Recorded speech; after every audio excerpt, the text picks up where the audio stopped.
Hi,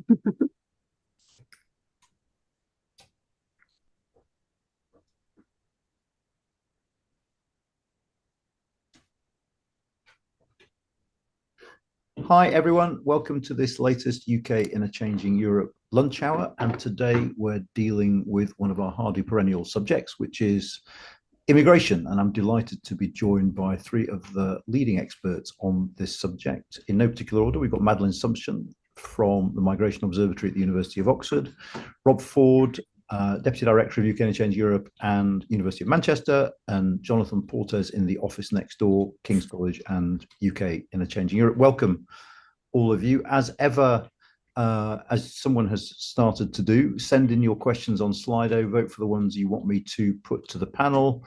I'll try not to be as rubbish as I usually am and to get through more of them than I usually do. But while we're waiting for people to have their thoughts and to decide what they want to ask, let me just start you off in a very broad way, the three of you, and just say, just reflecting on where we are now in the debate about immigration, in terms of the numbers about immigration, anything you want, what strikes you most about the state of our debate about immigration and our immigration policy at the moment? That was awfully put. I apologize, but you know what I mean. And Madeleine, you get to go first.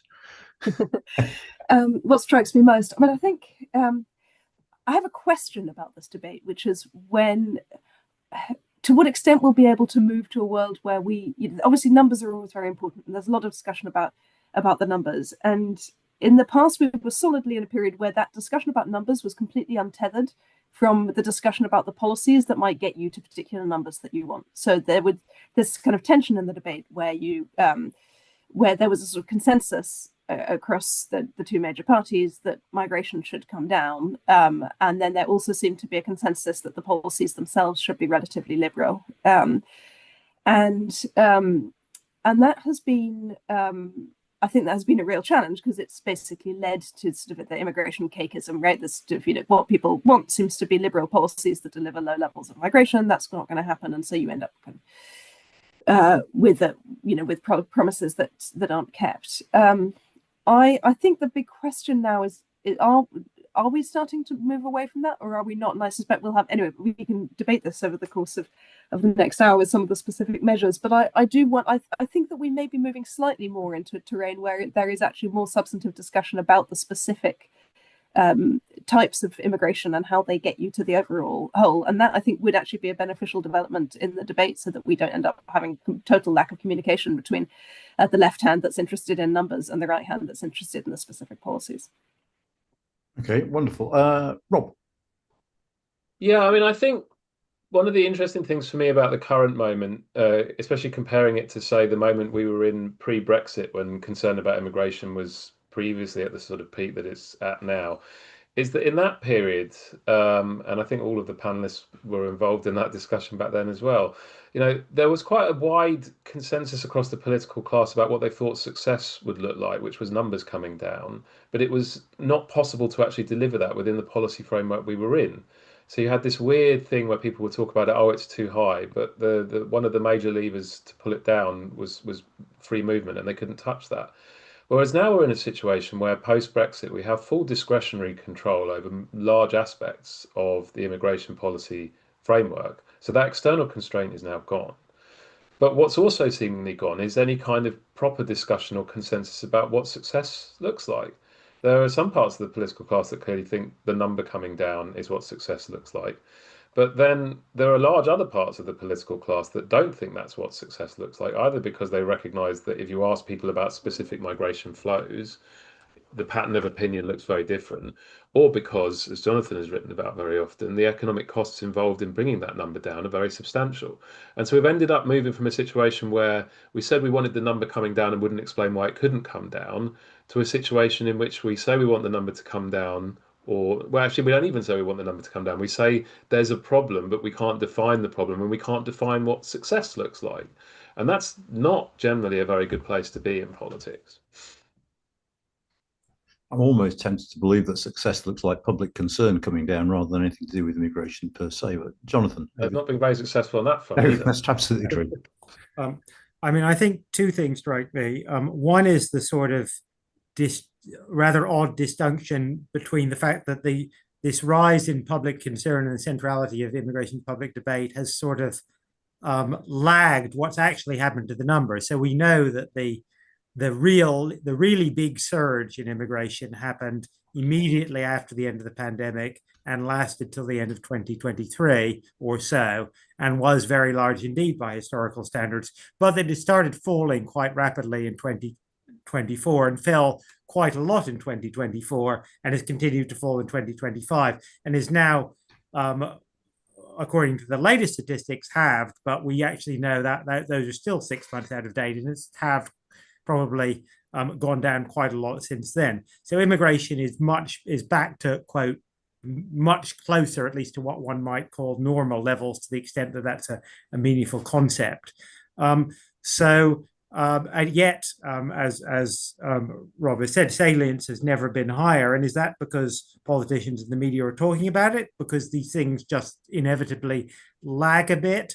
And therefore, what will happen next? And so that's the sort of one big open question, I think. The second thing which sort of strikes me is that the way that this debate has been, and again, I draw a contrast with the debate at and around the time of the referendum, where I thought mostly there were notable exceptions, like the famous sort of breaking point poster and so on, but notably the debate about immigration at the time of the referendum was largely not racialized. And mostly the pro-Brexit camp did a reasonably good job of saying our concern is not about the sort of cultural impacts of this migration, but much more about numbers, pressure on jobs, wages, and services. And whatever you think about the dated evidence surrounding those claims, they're still, those are reasonable concerns to have about significant levels of immigration.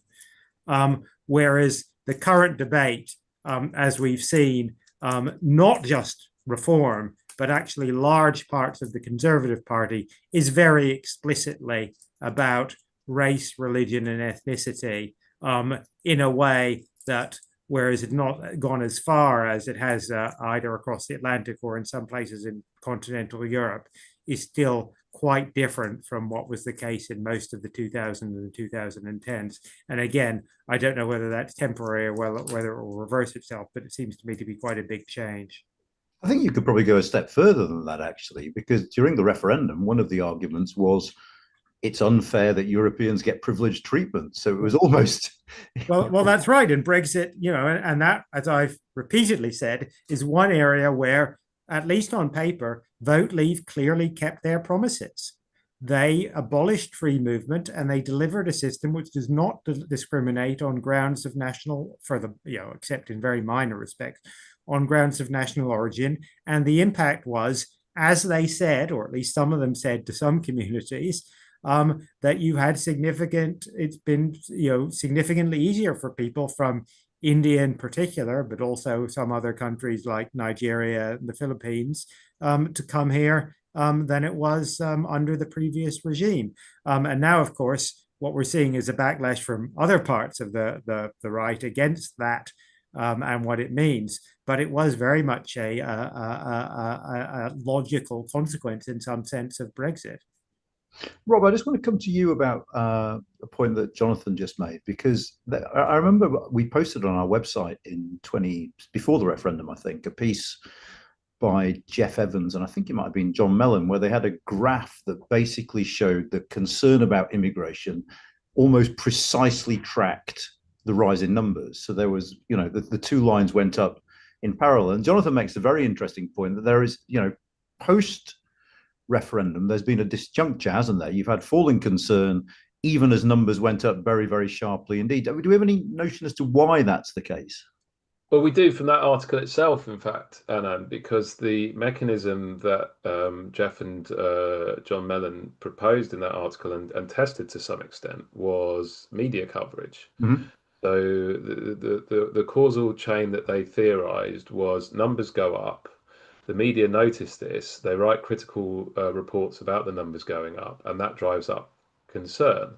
And the interesting period about the 5 years since the new system came in 2020 in the middle of the pandemic, is you have a kind of natural experiment in, well, what happens if the numbers go up and the media don't report it because their attention is somewhere else? And the answer is nobody was saying it was a concern. And I was actually, because I was going back through all the old press stuff for the book that I'm writing at the moment, available in the autumn, I noticed that the small boat stories started more or less exactly when the agenda on COVID started to fade away and the media were looking for the next big story. So you see a bit of it in summer of 2020 and then a lot more of it in summer of 2021. And of course, the numbers were themselves going up. But that's when they needed a new narrative, a new story to put on the front pages. And it wasn't really until that became the dominant narrative that we started to see a lot more concern being expressed about immigration again. So I do think it points to the fact, which I think everyone in politics seems to try and avoid this point, but, and it is a complex point. So it is not the case that, all the public concern about immigration is concocted by the media or concocted by politicians or anything like that. But the relationship is mutual. When the issue is talked about more in the press and talked about more in political parties, that does drive up public concern somewhat. In the most recent Mori data, we saw immigration concern rise to record levels. And much of the rise in the last month, in a month when Labour has mainly been talking about immigration, came amongst groups that are Labour leaning. These are not necessarily groups who are inherently prone to being concerned about immigration, but for much of the past month, they've been told by the party in charge, the party they support, that they should be concerned about immigration. And now more of them are saying they are concerned about immigration. Now, some of that may be due to other factors, certainly, but I think it's not implausible to imagine that some of it is also a little bit of a feedback loop. Okay. Now, as you know, Rob, we're always very happy to plug your books, but I draw the line at plugging books when they haven't even been bloody written yet. I think that's stretching things slightly too far, to be honest. I think Madeleine has a book too. It's only me who's left out. Yes, watch out for my book early next year, please. Fantastic. We'll have an event to plug it just for you. How's that? But on just on the government and on immigration policy, we've recently had a white paper, Madeleine, which you must have gone through with a fine-tooth comb. What were your initial reflections on that as a sort of guide to future policy? It's a nice broad question for you. I think so. There's quite a lot of stuff in the white paper. Yeah. And I guess my two main reflections are there's a lot of stuff where we don't really know how it's going to be implemented yet. And that could make quite a big difference to whether it's a big deal or not. So if you take, for example, one of the policies that I think was least expected in the white paper that hadn't been trailed very much was increasing the length of time that people spend on temporary visas before they get permanent status.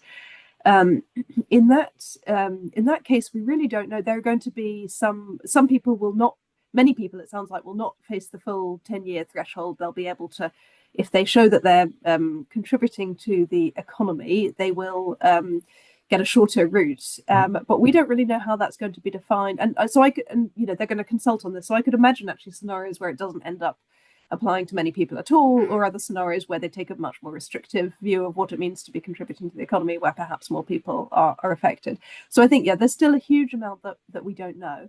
Overall, I think it's a sort of, I don't think it signals a radically new immigration system. These are relatively, it's effectively a collection of small and medium-sized changes. And the Home Office estimates themselves suggest they think that they might grant just under 100,000 fewer visas. I wonder if it would even be less than that, because I have some quibbles about some of their specific numbers. But even if it was 100,000 fewer, then we're looking, that's about 10% of the number of visas granted last year. So I think this is not a radical change to the immigration system. Let me just pick up on a couple of things. I mean, firstly, that 10-year settlement thing, that's a long period in comparative perspective with other countries, isn't it? Yes. Yeah. So Japan has 10 years for many people, Switzerland also, but much more. 5, I would say, is basically the norm. Some countries have 0 rates. Some people give permanent status up front. Australia does for some people, for example. So that would be a more restrictive policy. I think one of the things that is interesting about it is that if you make it harder to get settlement, which is also seems to be what the government's suggesting, and you have a 10-year route to settlement, you sort of, I don't know whether accidentally is the right word for this, but you sort of indirectly create an extremely long temporary visa if there are people who are going to be able to stay for 10 years and then not end up getting settlement at the end. Now, generally, when we have temporary visas, they last somewhere between 6 months and 2 years on the basis that actually it becomes quite difficult to make people leave after a long period. Maybe they have children here. Some, at the very extreme end, some people could have children who are eligible for citizenship after that period. So that, I think it will be very interesting to see how that piece of it is actually designed. Don't people have to reapply every 2.5 years from memory?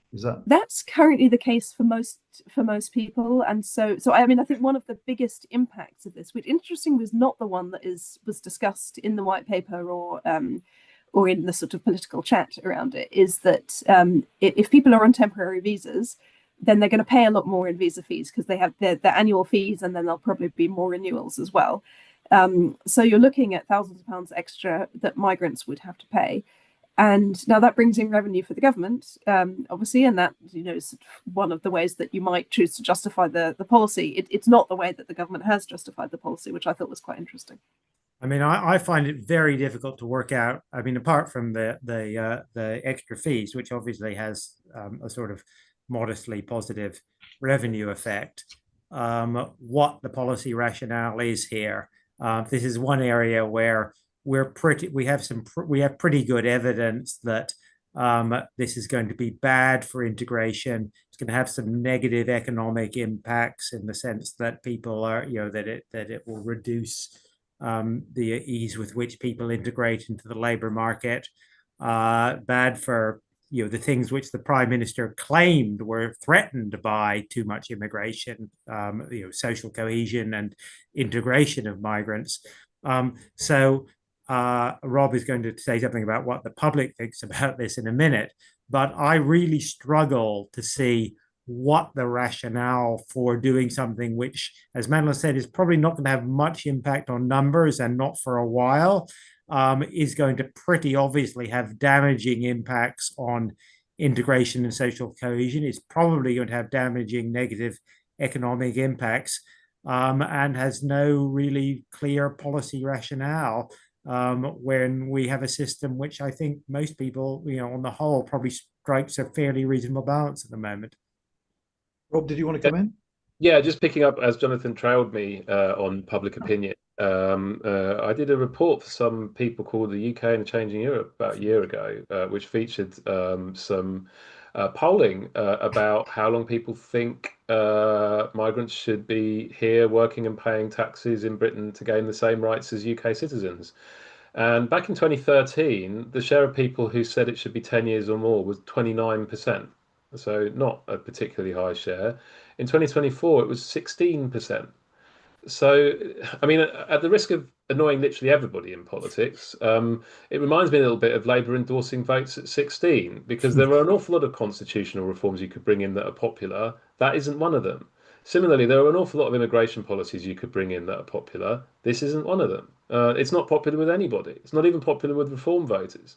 The only thing I can think of in terms of a policy rationale, coming back to something that Madeleine hinted at, is they have sort of dropped some kind of jelly beans in the white paper about this being about a sort of something for something earned access to citizenship process. I think they're quite keen on the idea of earned rights, earned benefits, a sort of something for something type system.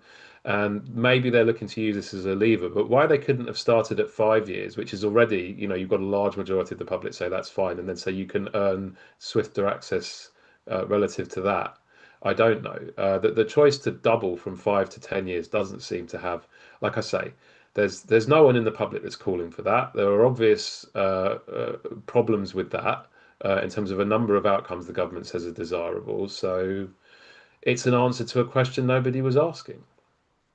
Interesting. Okay, well, write in if you know why the government did it. Any of you, put it in the questions. But talk about the questions. There's a question here from Jonathan Kingham about the government's attempts to force the domestic labour market to fill skill shortages by paying people more, improving T's and C's. Is that a realistic way of driving immigration down? The government's talked quite a lot about this. Are we convinced that that is a route to driving immigration down? Madeleine will have something to say about this in a minute, but I mean, I think the answer is in some sectors. So, I mean, I think fairly obviously in social care, it probably could be, in the sense that it is reasonably clear that one reason that migration has been required and the government has facilitated large amounts of migration in the last few years, but historically, as well, in the care sector, is because pay and conditions are not very good, and it's very hard to attract resident workers into that sector, and lots of the people who have worked in that sector are leaving. And I think you certainly could grow. But the problem here is pretty obvious. The white paper says that this will be achieved through a fair pay agreement in the sector. Problem is, of course, a fair pay agreement is a means to driving up pay. It isn't actually increased pay in itself.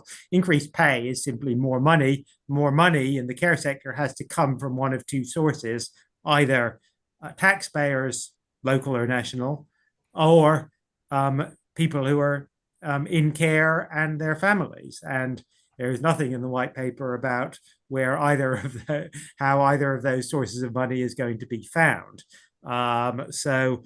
Yes, you can, but it's going to have to, and it's going to have to be paid for by somebody.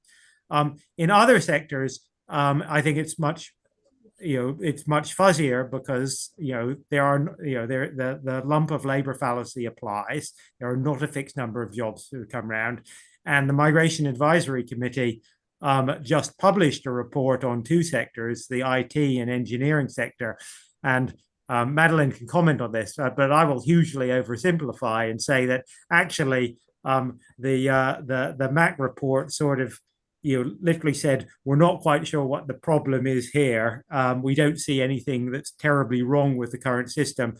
And the government should, yes, more and better training would be very welcome in these sectors, but do not count on it as a sort of direct way of getting immigration down. That's just not how labor markets actually work in practice in skilled sectors. But Madeleine may wish to elaborate on that a bit. Yeah, no, that's right. I mean, I think I'm very skeptical that that training more people domestically would naturally lead to a substantial decline in the number of skilled workers coming in on visas without any change to immigration policy. And the reason for that, as Jonathan said, effectively, there isn't a fixed number of jobs, and there are people who want to come here. The shortages are not the only reason that people want to come to the UK and that employers want to hire them. And so if you train more people in something like IT and engineering, you might still have then workers coming in from overseas, and you just do more IT and engineering. Now, that might be a perfectly acceptable thing. We might be fine with that. But I think basically, if you want migration to fall, you have to restrict migration. I don't think you can count on employers just deciding that they don't fancy hiring overseas workers anymore, or overseas workers deciding that they don't want to come. I don't think we have evidence that would be the main impact. Just one point to add on the social care point that Jonathan was making. As he pointed out, local government these days is primarily a not very good social care provision service with a few other things attached. I think in the councils that Reform took over in the summer, the proportion of the spend that's on social care is over half, often a long way over half in many cases. Yeah. And if you create a reform to the immigration system that restricts access to social care labour, and you commit to paying more for social care labour, and you don't give local government any more money, and you're doing all of this in response to Reform doing very well in local elections because voters are not happy with local governments that they pay a lot of money to and don't seem to get anything out of, you risk exacerbating the very problem that you think that you're solving. Because yes, Reform voters say they're very concerned about immigration, and I think they're sincere in saying so, but they also tend to say we spend lots of money on our taxes and we don't get anything in return. And if you're in the vast majority of local residents who don't use the social care system, and you don't necessarily understand how local government finance works, you'll say, well, there's potholes in the road, the bins only get collected every 3 weeks now, all of the local parks have closed and are overgrown, what's the point? And if social care gets more expensive, your council will cut more of those things and you'll be more annoyed.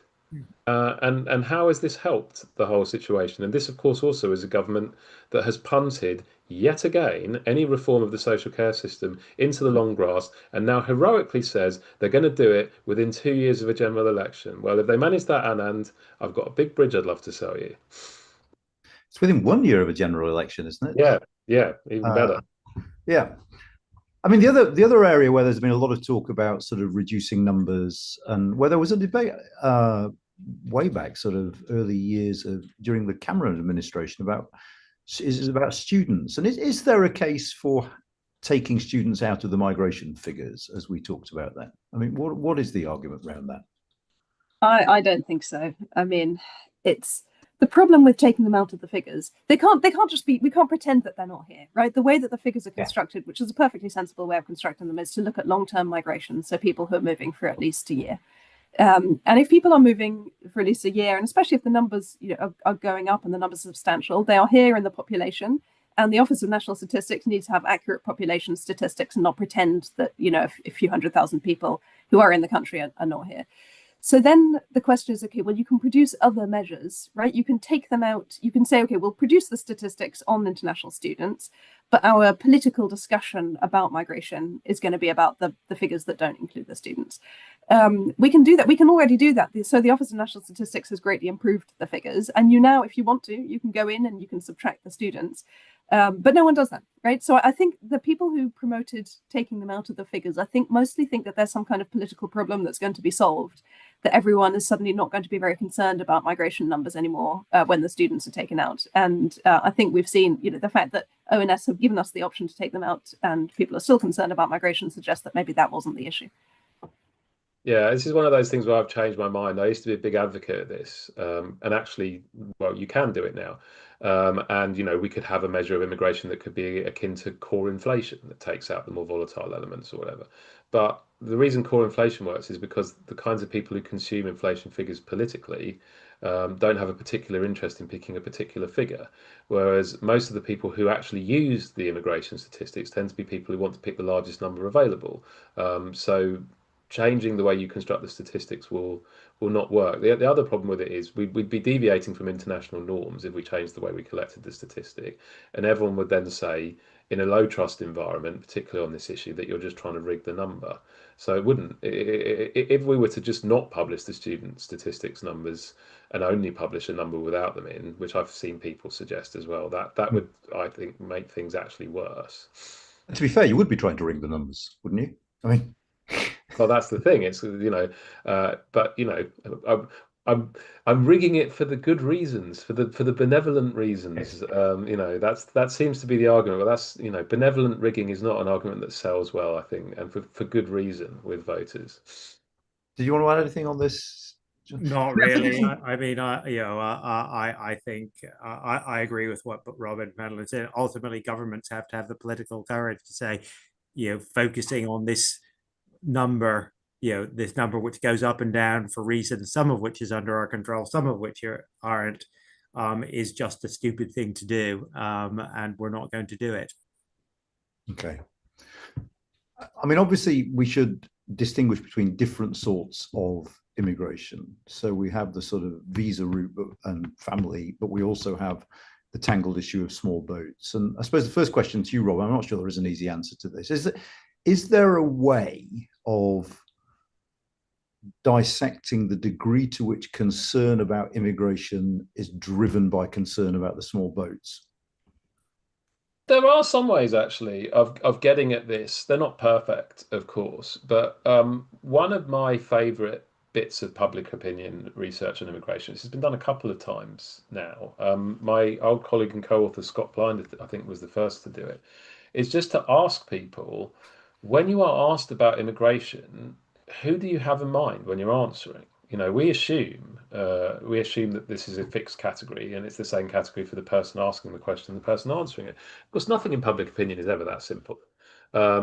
And what's very revealing is that when that question was asked by Scott in the pre-Brexit years, people would very commonly say illegal migrants, migrants coming to claim welfare, and asylum seekers.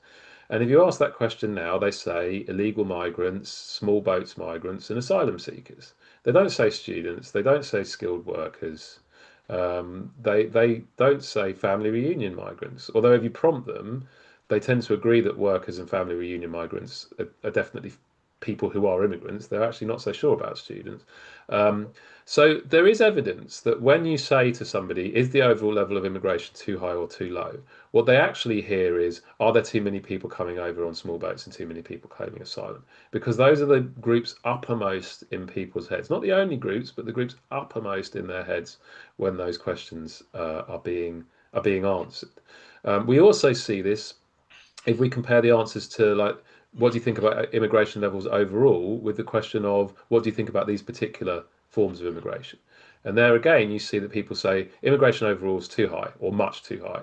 And then if you look just at the people who've said immigration overall is too high or much too high, most of them say skilled working migration isn't too high. Most of them say that humanitarian migration from Ukraine and Hong Kong isn't too high. Most of them say student migration isn't too high. But nearly all of them say asylum is too high, and nearly all of them say illegal migration is too high, and nearly all of them say small boats are too high. So we've got straws in the wind, but they're all pointing in the same direction.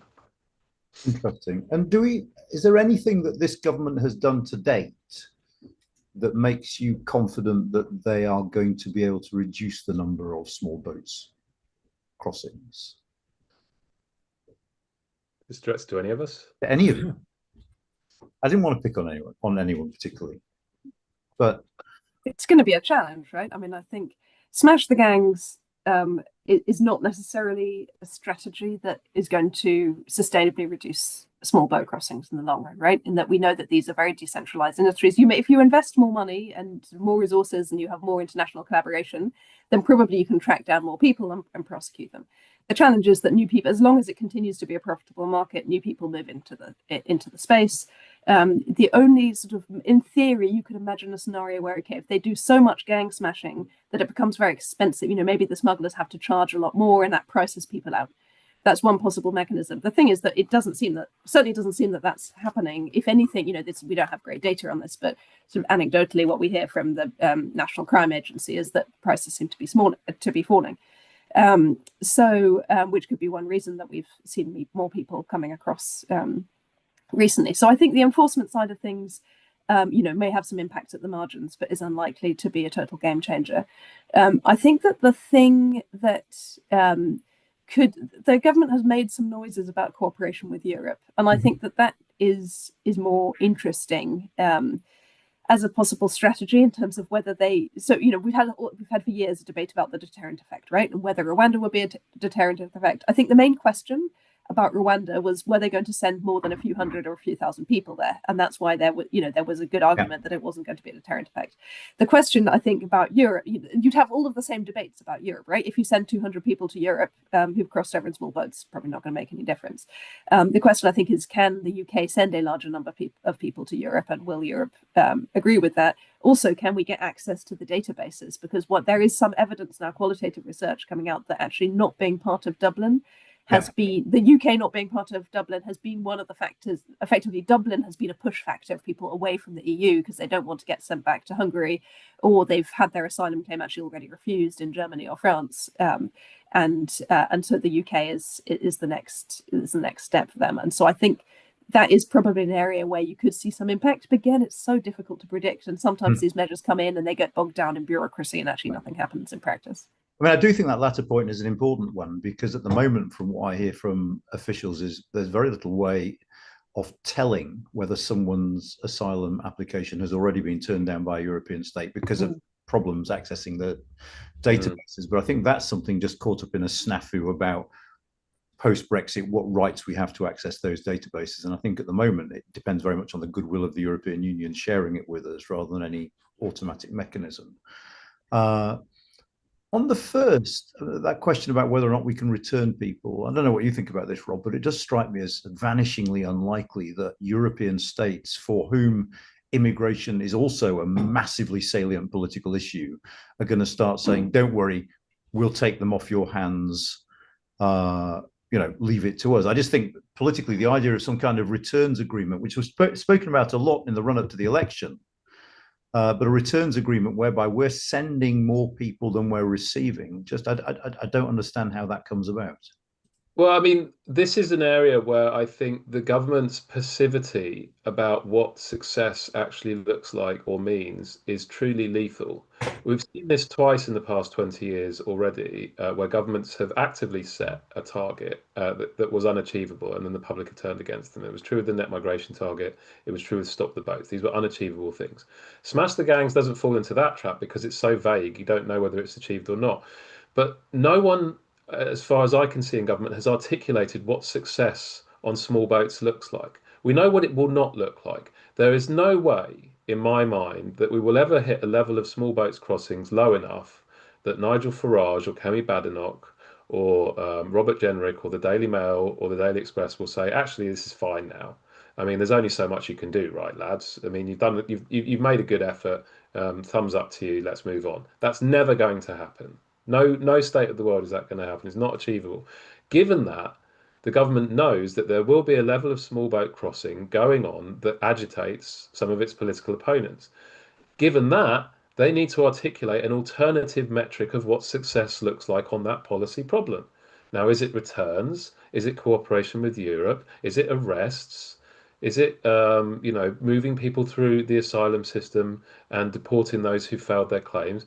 I mean, there are many ways in which one could define success on the broader issue that's driving the small boats across the channel, but the government has to pick one. They have to articulate a policy framework for how they are going to manage this problem. They can't simply say, we're going to keep using this phrase "smash the gangs" in the sort of hope that this will make the problem go away, because it's akin to facing a drought and just praying for rain.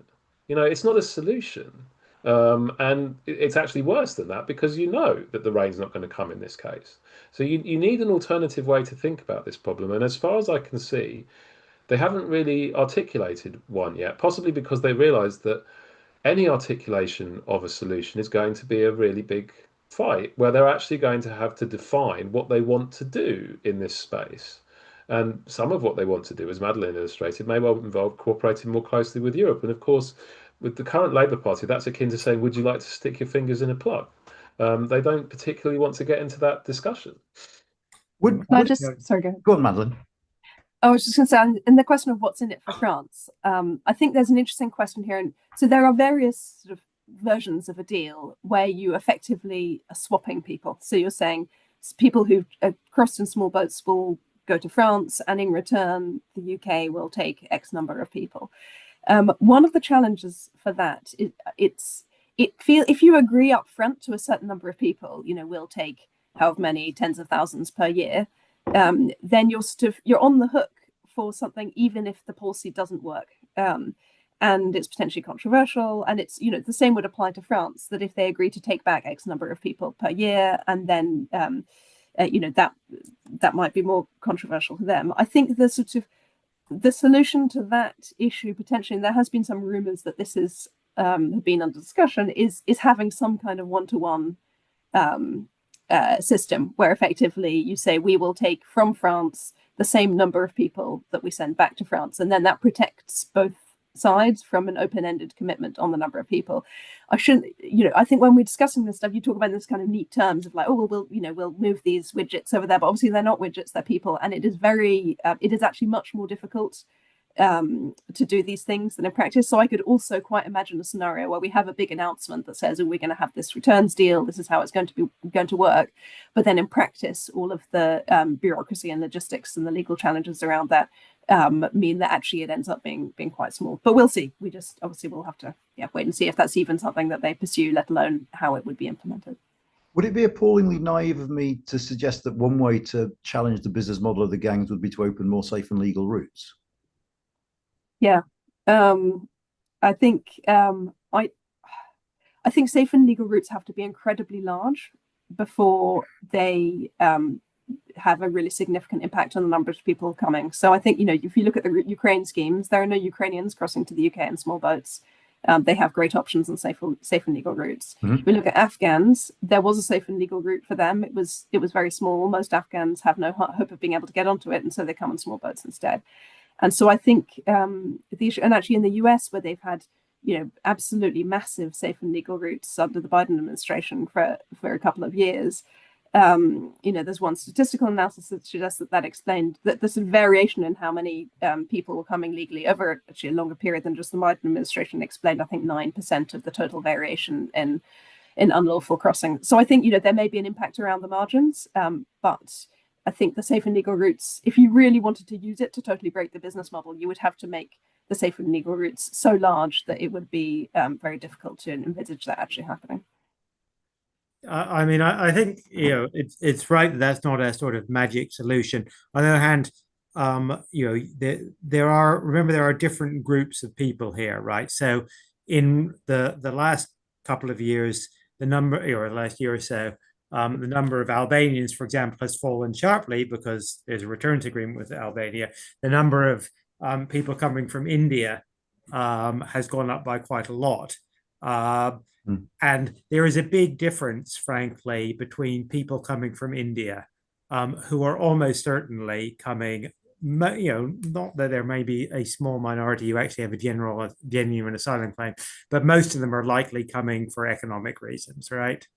And then people from Afghanistan or Syria who are, well, they may have economic reasons. They have almost certainly a legitimate claim for status in some form or another. And there are sort of different approaches. So for people coming from India or indeed Vietnam, the main mechanism by which you deter people and reduce flows is by having functioning ways of returning people that mean that there isn't a perceived economic benefit to coming. That is not going to work for people coming from Afghanistan for obvious reasons, because we're not going to be returning people, or I hope not, to Afghanistan in the current regime. And that's where you need to look for the sort of solution with say France that Madeleine has talked about, combined with perhaps some form of safe routes with people who have some sort of legitimate claim through connections to come here. But I would note that, with cooperation and the better management of the system, this is not an impossible problem to manage in the sense Rob says. It's impossible. You will not eliminate it, but in the early 2000s, the number of people coming here to claim asylum did fall from numbers roughly comparable to what they are now to about a quarter of a fifth of that. As a consequence of cooperation with France and improved management and functioning of the system. And while it's true that the press didn't stop entirely shouting about it, public concern did diminish very, very considerably and very rapidly. Okay, interesting. I just wonder, though, whether or not, given the level of global instability at the moment and the number of people on the move, that actually the problem is just bigger in scale now than it was back then. It may also be just harder to exercise the level of control that was achieved then because of, for example, the improvements in communications technologies and stuff like that. I mean, the early 2000s was pre-smartphones, for example. And so it may just be harder to exercise. I mean, incidentally, this is not entirely a counsel of despair. I do agree with Jonathan that greater success probably is feasible on some dimensions. My point was more about you've got to define what those dimensions are. If you want to achieve success and be able to promote the successes you've had, you have to say what you think success looks like first. And it's not at all clear how the government. Sorry, Madeleine, you go. Oh, I was just going to say on the point about, I think it is true that things are harder, and it's very difficult to measure over time, the prevalence of organized immigration crime, for example. But even in legal routes as well, I think we've seen recently a surprising number. If you look at what happened in the care route, where there were these extraordinary levels of abuse, people being sold certificates of sponsorship that were fake or showing up and finding that the job, the employer that they thought had sponsored them had never even heard of them. And I think that it seems plausible, at least, that the sort of greater ease of communication, and possibly for whatever reason, there is just much more of that kind of activity happening now than there was in the past when we had some of these routes have existed before, and it seems to be just more challenging to crack down on exploitation of them. Jonathan, just we should turn to the economics of this briefly. And there has, of course, been a very heated debate about the impact of immigration on the economy. Now, I mean, what do you make? I mean, there's been a debate that sort of opponents of high levels of immigration have been saying, oh yes, but it might increase GDP, but GDP per capita is what matters, and that basically large numbers of unskilled immigrants are coming to this country and making us poorer overall. What do you make of those arguments? I mean, and this argument was made by the white paper, but it was quite remarkable that the white paper really didn't present any much in the way of evidence, and indeed ignored the evidence that the Home Office published alongside the white paper on the same day. So the white paper claimed, for example, that the work visas had shifted overwhelmingly towards lower skilled immigration, but the Home Office research published in a chart that published alongside the white paper showed that in every sector, including even the health and care sector, average earnings from employment among people who come on work visas were higher than that for the resident population, even though people coming on work visas may be towards the start of their career. And while it's true that there are clearly was very large numbers coming through the care route, that it was open to abuse, there's all sorts of things wrong with it. Nevertheless, even if you look at people on the care route, Madeleine and I had a discussion about this, and so I looked at the data in more detail. Average earnings on the care route are only slightly, they're about 25,000 pounds compared to average earnings nationally on PAYE of about 28,000 pounds. And the dependence of people on the care route, which has been particularly criticized, those people are very likely to be in work. And again, they're not doing too badly in terms of their earnings, even though they are coming in at some sense at the bottom of the labor market. So the idea that there is some sort of, and then looking at averages overall, what we see is that on average, people from people coming in have average earnings, again, from HMRC data, about equal to the population as a whole. And employment rates, certainly among the most recent rates of migrants, are almost certainly higher than the population as a whole. So the idea that this is some sort of fiscal drain or a drag on per capita GDP, as far as I can see, on the basis of the data we have, it just doesn't really add up. And that in turn means that because that the people coming in are overwhelmingly of working age, that there's a pretty significant net fiscal benefit.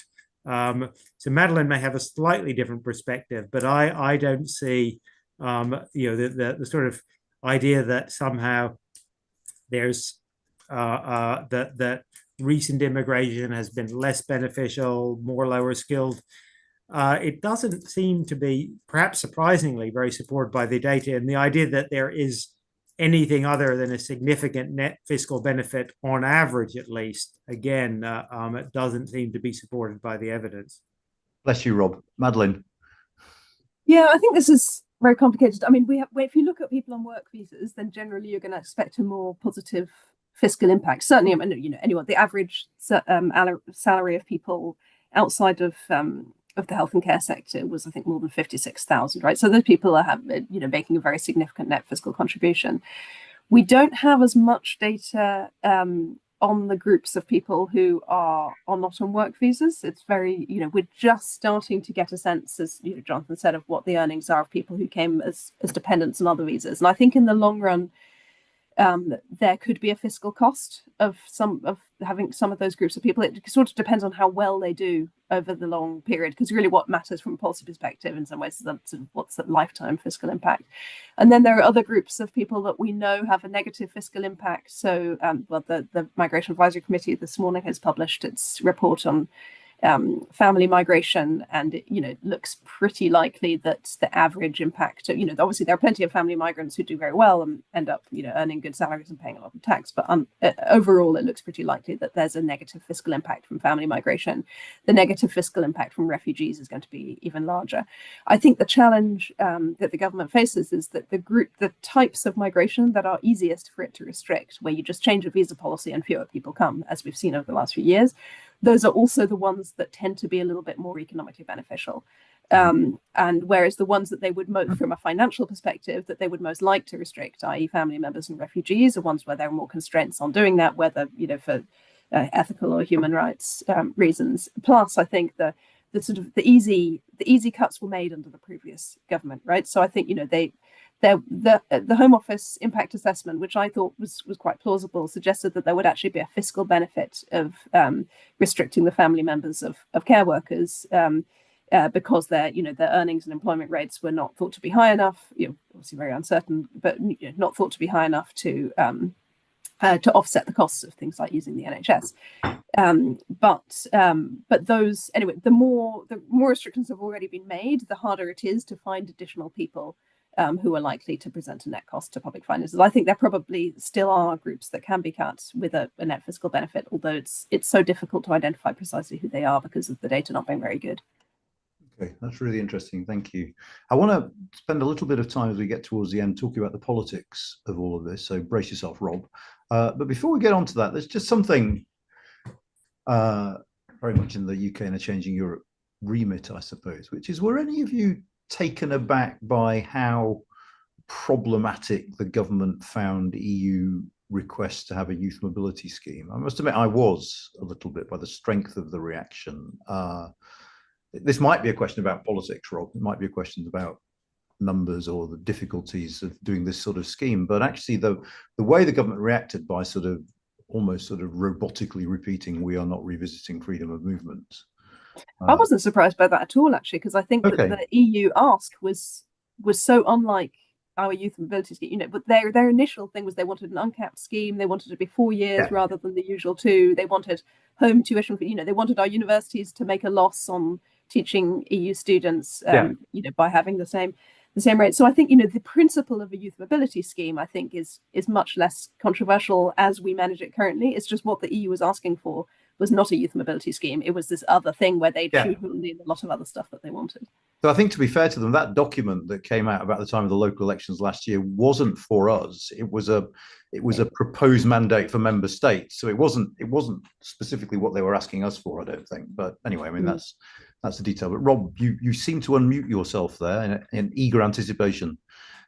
I mean, there's an element to which I'm not surprised, for similar reasons to Madeleine, but also for the more specific party political reason, which is the Labour Party that's in government now is still very focused, for some good reasons, some less good reasons, on a section of the electorate that's very, very allergic to anything that sounds like free movement migration. And so I think rhetorically, them driving a hard bargain on that does make a degree of sense. I think there are 2 downsides to it, which they seem, or 2 problems with it, which I think that they seem to be downplaying somewhat.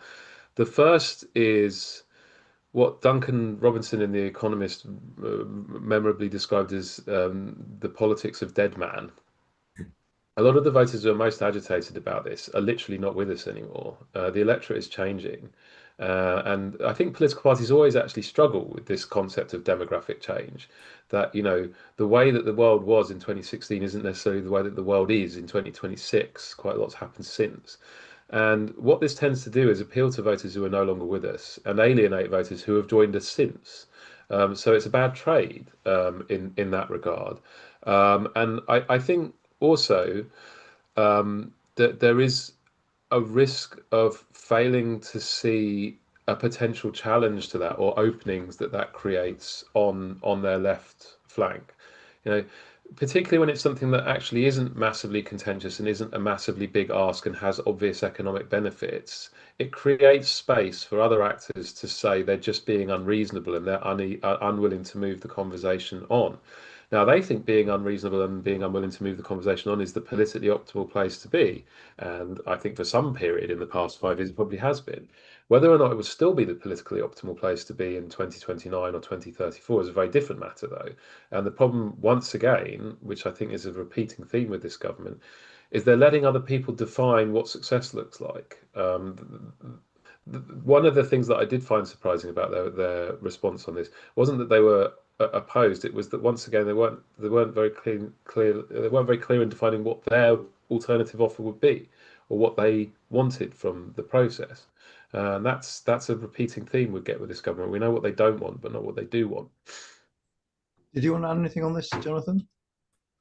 No, I mean I agree with Rob that it is exactly, it's unclear what their objective is here, apart from not having bad headlines in a number of papers who are read by people who are never going to vote for Labour and may even be dead by the time of the next election. I mean, it is a genuinely difficult situation for the government to be, isn't it? But according to your analysis, Rob, because they don't just have a challenge from reform, which is sort of hogging all the headlines at the moment, but if there is a genuine challenge from their left as well, they're having to face foes on both sides, and you seem to imply that you think they might be getting the balance slightly wrong. Well, I mean, one way of putting it would be to say, if you want to take a look at what the future looks like, go to Cornwall. Cornwall now has Reform versus Liberal Democrat two-party competition, because Reform are an optimal choice for voters who are both socially conservative and disaffected with the status quo and anti-system, and the Liberal Democrats are a party that appeal to moderate, socially liberal, pro-system graduates. So it's a kind of stable two-party equilibrium in a way, but two different parties. The Conservatives are already quite a long way down the road to extinction, as far as the current polling suggests, and the results last month delivered extinction for them in a number of county council areas. The risk for Labour is that they're not very far from the cliff edge of extinction either. Now, in much of the country north of the Watford Gap, the Liberal Democrats aren't currently providing a viable alternative. And I suspect the viable alternative would be more of a patchwork. It'd be the Lib Dems in some parts of the country, Nationalists in other parts of the country, Wales and Scotland, the Greens in some urban parts of the country. But the lesson of the Conservatives since 2019 is that it doesn't take very long to go from being everyone's friend to being nobody's friend. And the current government has gone further down that path and more quickly, according to current opinion polling, than any government in history. So they need to think pretty hard about who their remaining friends are and how to hold on to them. Okay, that's really interesting. I mean, in a sense, the logic of what we were just talking before we came on air about the fact that I think in May, the Ipsos issue salience tracker had people who put immigration as their number one concern back at the levels it was just immediately prior to the referendum for the first time since the referendum. I mean, from what you're saying, that's a bad thing for Labour, and it's only a good thing for Reform, isn't it? Yeah, it's unambiguously a good thing for Reform. And it comes after a month in which Labour spent the entire month aping the language and positions of Reform. And what did they achieve? I mean, incidentally, there's a lot of good comparative research that shows that this is the repeated pattern. Parties of the centre-right particularly, but also in some cases the centre-left, have attempted to adopt the agenda of the radical right in response to a radical right challenge over and over and over again. And it just keeps failing.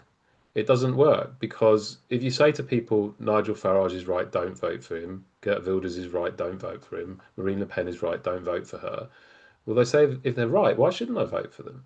So it's not a winning strategy yet. It was the government strategy of the past months, and look what the Mori polling suggests about how well it worked for them.